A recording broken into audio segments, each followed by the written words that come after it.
Hello guys, welcome you to the government jobs library YouTube channel. तो friends, आज का जो हम क्विज लेकर आए हैं वो मुग़ल काल से रिलेटेड है। ठीक है ना फ्रेंड्स, ये पैट के लिए काफ़ी इंपॉर्टेंट रहने वाला है। तो इस क्विज को अटेम्प्ट कीजिए, देखिए आपने कितने नंबर ऑफ़ क्वेश्चंस ठीक किए हैं। ये मुग़ल काल का पार्ट 1 है, ठीक है ना क्विज का। और इससे पहले हमने सिंधु घाटी सभ्यता के लिए भी क्विज़ किया है, तो आप उसे भी अटैम्प्ट कर सकते हैं। उसका लिंक हमने डिस्क्रिप्शन में दिया हुआ है वीडियो को। तो चलिए ज़्यादा देर ना करते हुए वीडियो को स्टार्ट करते हैं, ठीक है ना फ्रेंड्स। 1526 में बाबर ने किस वंश के शासक को परास्त कर मुगल साम्राज्य की नींव डाली थी? ए सैयद वंश, बी लोधी वंश, सी तुगलक वंश या डी खिलजी वंश। तो आपको इसमें से सही आंसर बताना है, ठीक है ना फ्रेंड्स। तो इसका जो आंसर है वो है बी लोधी वंश। इब्राहिम लोधी को 1526 में हराया था। फ्रेंड्स, वीडियो की एक बात को ध्यान से सुनिएगा, क्योंकि हर एक पॉइंट नोटिसेबल है, ठीक है ना। और कहा जाता है कि जो कान से सुनी गई बात होती है वो लंबे समय तक याद रहती है, ठीक है ना। तो इसका ऑप्शन जो है बी लोधी वंश है। अगले क्वेश्चन पर चलते हैं। पानीपत का प्रथम युद्ध कब हुआ? 21 अप्रैल 1529, 21 अप्रैल 1526, 20 अप्रैल 1527 या 15 अप्रैल 1528। तो पानीपत का प्रथम युद्ध किसके बीच में हुआ था? अभी हमने पिछले क्वेश्चन में जाना था, वो हुआ था बाबर और इब्राहिम लोधी के बीच। और ये कौन सी डेट थी? ये थी, इसका आंसर है ऑप्शन बी 21 अप्रैल 1526। तीसरे क्वेश्चन की तरफ बढ़ते हैं। बाबर ने प्रसिद्ध तुगलकमा नीति का प्रयोग सर्वप्रथम किस युद्ध में किया था? क्वेश्चन फ्रेंड्स इस तरीके से बन सकता है कि बाबर की जो प्रसिद्ध युद्ध नीति थी उसका क्या नाम था? तो उसका नाम था तुगलकमा नीति। तो इसके ऑप्शन है खानवा के युद्ध में, घाघर के युद्ध में, पानीपत के प्रथम युद्ध में या इनमें से कोई नहीं। एक बार ऑप्शन फिर सुन लीजिए। खानवा के युद्ध में, घाघर के युद्ध में, पानीपत के प्रथम युद्ध में, इनमें से कोई नहीं। तो इसका आंसर है ऑप्शन सी, पानीपत के प्रथम युद्ध में तुगलक नीति का इस्तेमाल किया था। आप अपना स्कोर नीचे कमेंट करते रहें, ठीक है ना फ्रेंड्स। किस युद्ध में जीतने के उपरांत बाबर ने खजाने का मुंह अमीरों, सगे संबंधियों आदि के लिए खोल दी और उस उदारता के लिए उसे कलंदर की उपाधि दी गई, ठीक है ना। तो यहाँ पर ये ध्यान रखिएगा कि कलंदर की उपाधि किसको दी गई थी? बाबर को दी गई थी। एक क्वेश्चन ये भी बन सकता है यहाँ से। तो इसका ऑप्शन है पानीपत का प्रथम युद्ध, बी खानवा का युद्ध, सी चंदेरी का युद्ध या डी घग्गर का युद्ध। तो इसका जो आंसर है वो है पानीपत का प्रथम युद्ध। पानीपत के प्रथम युद्ध के बाद वो बाबर ने खजाने के मुंह खोल दिए थे और उसी टाइम से कलंदर की उपाधि दी गई थी, ठीक है ना फ्रेंड्स। अब अगले क्वेश्चन की तरफ चलते हैं। भारत में ग्रैंड ट्रंक रोड किसने बनवाई थी? ये सबको पता है फ्रेंड्स, ठीक है ना। और जिसको नहीं पता है वो देख ले इसका आंसर क्या है। Option A Ashok, B Sher Shah Suri, C Akbar ने या डी हुमायूं ने। तो इसका जो आंसर है वो है बी शेरशाह सूरी ने। अगले क्वेश्चन की तरफ पढ़ते हैं। गुजरात विजय की यादगार में अकबर ने किसका निर्माण करवाया था? तो जो गुजरात विजय के उपलक्ष्य में किसका निर्माण करवाया था? ऑप्शन है इसके बड़ा इमामबाड़ा, बुलंद दरवाज़ा या जामा मस्जिद या सिद्दी बशीर। तो इसका जो आंसर है वो है ऑप्शन बी बुलंद दरवाज़ा, ठीक है ना। एक क्वेश्चन ये बन जाता है, बड़ा इमामबाड़ा कहाँ पर स्थित है? तो बड़ा इमामबाड़ा लखनऊ में स्थित है, बुलंद दरवाज़ा फतेहपुर सीकरी में है, ठीक है ना फ्रेंड्स। तो गुजरात विजय के उपलक्ष्य में बनवाया था ये। चलिए आगे बढ़ते हैं। आईन अकबरी एक महान ऐतिहासिक कृति निम्नलिखित में से किसके द्वारा लिखी गई है? ठीक है ना। अबुल फजल, बी अमीर खुसरो, शी फिरोज शाह या डी अब्दुल रशीद। तो आईन अकबरी किसके द्वारा लिखी गई है? अबुल फजल के द्वारा, ठीक है। इसका आंसर ऑप्शन ए है। बात करते हैं पानीपत की दूसरी लड़ाई जो 5 अप्रैल 1556 निम्नलिखित में से किसके बीच हुई? अकबर और हेमू के बीच में, या राजपूत और मुहफ के बीच में, या बाबर और इब्राहिम लोदी के बीच में, या सिकंदर और आदिल शाह के बीच में। क्वेश्चन एक बार फिर सुन लीजिए। पानीपत की दूसरी लड़ाई जो 15 अप्रैल 1556 निम्नलिखित में से किसके बीच हुई थी? तो इसका ऑप्शन है अकबर और हेमू, और हेमू को हेमचंद्र के नाम से भी जाना जाता था, ठीक है ना। तो अगर ऑप्शन में ऐसा लिखा आता है, और एक ये भी आता है कि विक्रमादित्य की उपाधि की तो वो भी हेमू ने ही धारण की थी, ठीक है ना। तो इसका आंसर ऑप्शन ए है अकबर और हेमू। अगले क्वेश्चन की तरफ बढ़ते हैं। दीन इलाही नामक नया धर्म किसके द्वारा शुरू किया गया था? Option A Humayun, B Jahangir, C Akbar या डी शाहजहां, ठीक है ना। तो आपको बताना है दीन इलाही किसके द्वारा चलाया गया था। तो इसका आंसर है सी अकबर। और इसको सबसे पहले किसने अपनाया था, ये भी क्वेश्चन पूछ लिया जाता है। तो वो अपनाया था महेश दास यानी बीरबल, ठीक है ना। तो इस क्वेश्चनों से रिलेटेड जो इंपॉर्टेंट बातें हैं वो भी हम आपको साथ के साथ बताते जा रहे हैं, ठीक है ना। आप कहीं से भी कोई पॉइंट मिस ना करें। तो वीडियो को कंटिन्यूस देखें, कहीं भी स्किप ना करें और ज़्यादा से ज़्यादा शेयर करें वीडियो को, ठीक है ना फ्रेंड्स। सती प्रथा की भर्त्सना करने वाला मुगल सम्राट था, ठीक है ना। तो option A Babur, B Humayun, C Akbar या डी जहांगीर। सती प्रथा की भर्त्सना करने वाला मुगल सम्राट कौन था? तो सी अकबर। देखिए जितने भी ज़्यादातर अच्छे काम किए हैं वो अकबर ने किए थे, ठीक है। जबकि अकबर कोई पढ़ा लिखा शासक नहीं था, फिर भी उसने अपने जीवन काल में काफ़ी अच्छे अच्छे कार्य किए थे, ठीक है। अब अगले स्लॉट की तरफ चलते हैं जो इससे थोड़ा सा हार्ड है, ठीक है ना। अगले उसमें चलते हैं। अब इसमें पूछा है किस युद्ध में भारत में मुगल राज्य की नींव गढ़ी। तो इसका ऑप्शन है प्लासी का युद्ध, बी तालीकोटा का युद्ध, सी पानीपत का युद्ध या डी हल्दी घाटी का युद्ध। आपको पता होगा हल्दी घाटी का युद्ध किस में हुआ था। हल्दी घाटी का जो युद्ध था, जो प्रथम युद्ध था, वो महाराणा प्रताप और अकबर के सेनापति यानी कि उसके बीच में हुआ था, मानसिंह के बीच में, ठीक है ना। तो किस युद्ध में भारत में मुगल राज्य की नींव गढ़ी? तो इसका ऑप्शन है सी पानीपत का प्रथम युद्ध, क्योंकि बाबर ने इब्राहिम लोदी को हराकर इस टाइम दिल्ली पर अपना आधिपत्य स्थापित किया था, ठीक है ना। अब दूसरी तरफ बढ़ते हैं। मुगल चित्रकारी किसके शासनकाल में पराकाष्ठा या चरमोत्कर्ष प्राप्त किया? ठीक है, ये इंपॉर्टेंट क्वेश्चन है। इंपॉर्टेंट तो खैर सारे ही हैं। शाहजहां, बी अकबर, सी जहांगीर या डी औरंगजेब।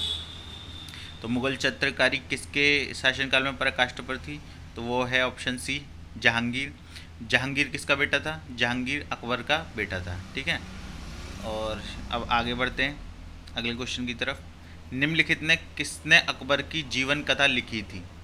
तो option A Abul Fazl, B Faizi, C Abdul Nabi Khan या डी बीरबल। ठीक है, निम्नलिखित में से किसने अकबर की जीवन कथा लिखी थी? कमेंट बॉक्स में आप कमेंट कर सकते हैं। अपना स्कोर ज़रूर कमेंट कीजिएगा। ये 10-10 के सेट में क्वेश्चन लिए हैं, तो जो भी हो आप अपने हिसाब से बताइएगा कितने क्वेश्चन सही हैं। तो इसका आंसर है ऑप्शन ए अबुल फजल, ठीक है ना। चौथे पर चलते हैं। किस मुगल शासक ने भारत की वनस्पतियों और प्राणी जगत, ऋतुओं और फलों का विशद विवरण अपनी देनादनी डायरी में दिया है? ठीक है ना, ये याद रख लीजिएगा, देनादनी डायरी, क्योंकि क्वेश्चन कभी कभी घूम कर भी आ जाता है, ठीक है। तो ऑप्शन है अकबर, बी जहांगीर, सी बाबर या डी औरंगज़ेब। तो इसका जो आंसर है आप कमेंट बॉक्स में कमेंट कर सकते हैं। तो इसका ऑप्शन है सी बाबर। बाबर ने ये सब लिखा था अपनी डायरी में, ठीक है। शेर शाह की महानता का द्योतक क्या है? ठीक है, हुमायूं के विरुद्ध उसका विजय अभियान, या श्रेष्ठ सैन्य नेतृत्व, या प्रशासनिक सुधार, या धार्मिक सहिष्णुता। ठीक है, तो शेर शाह की महानता का द्योतक क्या है? इसका आंसर है ऑप्शन सी प्रशासनिक सुधार, ठीक है। और जीटी रोड किसने बनवाई थी? वो भी शेर शाह सूरी ने बनवाई थी। एक क्वेश्चन बनता है कि जीटी रोड किसको कनेक्ट करती थी? तो ये कलकत्ता से जाती है, ठीक है ना फ्रेंड्स। तो हुमायूं नामा किसने लिखा था? गुलबदन बेगम ने, या मुमताज़ महल ने, या जहां आरा बेगम ने, या रोशन आरा बेगम ने, ठीक है ना। तो इसका आंसर आपको पता होना चाहिए, काफ़ी आसान क्वेश्चन है। इसका आंसर है ऑप्शन ए गुलबदन बेगम ने, ठीक है ना। गुलबदन बेगम हुमायूं जी की बहन थी।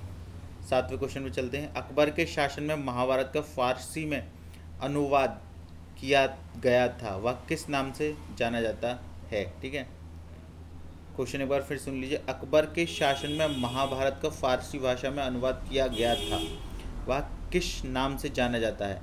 इकबालनामा, रजमनामा, अकबरनामा या सकीनत उल औलिया। ठीक है, ऑप्शन सुन लीजिए। इकबालनामा, रजमनामा, अकबरनामा या सकीनत उल औलिया।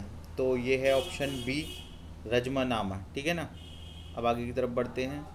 किस मुग़ल सम्राट ने सैयद भाइयों को गिराया? ठीक है, किस मुग़ल सम्राट ने सैयद भाइयों को गिराया? Option A Bahadur Shah, B Rafid ud Daula, सी शाहजहां द्वितीय या डी मोहम्मद शाह। ठीक है, तो किस मुग़ल सम्राट ने सैयद भाइयों को गिराया था? तो इसका आंसर है ऑप्शन डी मोहम्मद शाह, ठीक है। निम्नलिखित में कौन अंतिम मुग़ल सम्राट थे? ठीक है, तो ऑप्शन ये सब भी आपको पता होगा, ठीक है। तो इसका ऑप्शन है आलमगीर द्वितीय, शाह आलम द्वितीय, या बहादुर शाह द्वितीय, या अकबर द्वितीय। तो इसका आंसर है बहादुर शाह द्वितीय। ये 1857 की क्रांति के नेता भी रहे एक, ठीक है ना। तो आगे चलते हैं। अगला क्वेश्चन क्या है?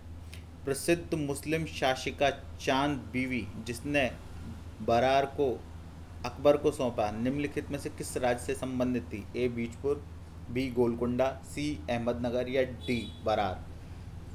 ठीक है ना, आपने क्वेश्चन सुन लिया। प्रसिद्ध मुस्लिम शासिका चांद बीवी जिसने बरार को अकबर को सौंपा निम्नलिखित में से किस राज्य से संबंधित थी? ए बीजपुर, बी गोलकुंडा, सी अहमदनगर या डी बरार। तो इसका ऑप्शन है सी अहमदनगर।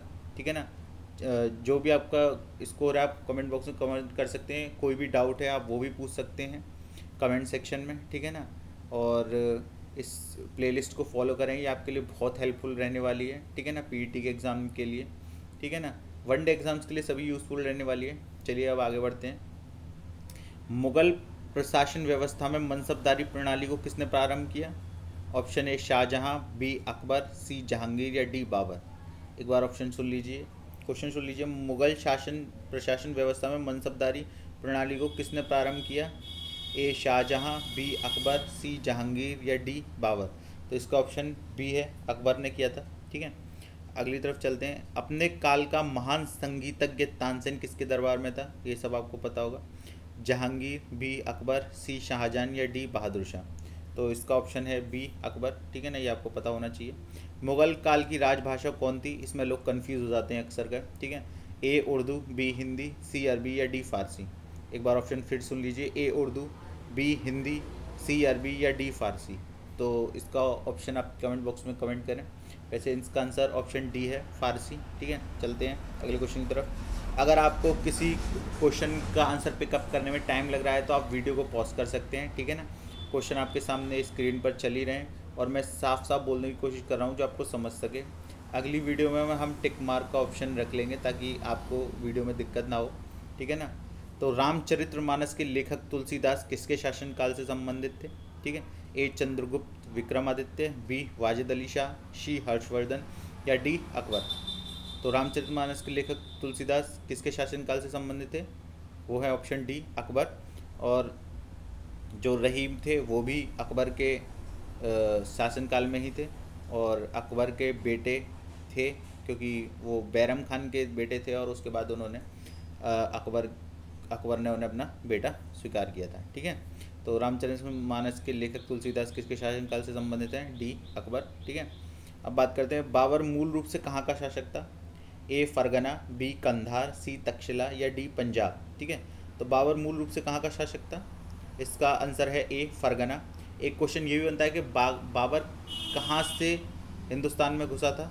तो वो पंजाब की तरफ से घुसा था। ठीक है ना, तो एक क्वेश्चन बन जाता है। ठीक है, आप ध्यान रखिएगा। अगला क्वेश्चन है, अकबर के शासनकाल में भू राजस्व सुधारों के लिए कौन उत्तरदायी था?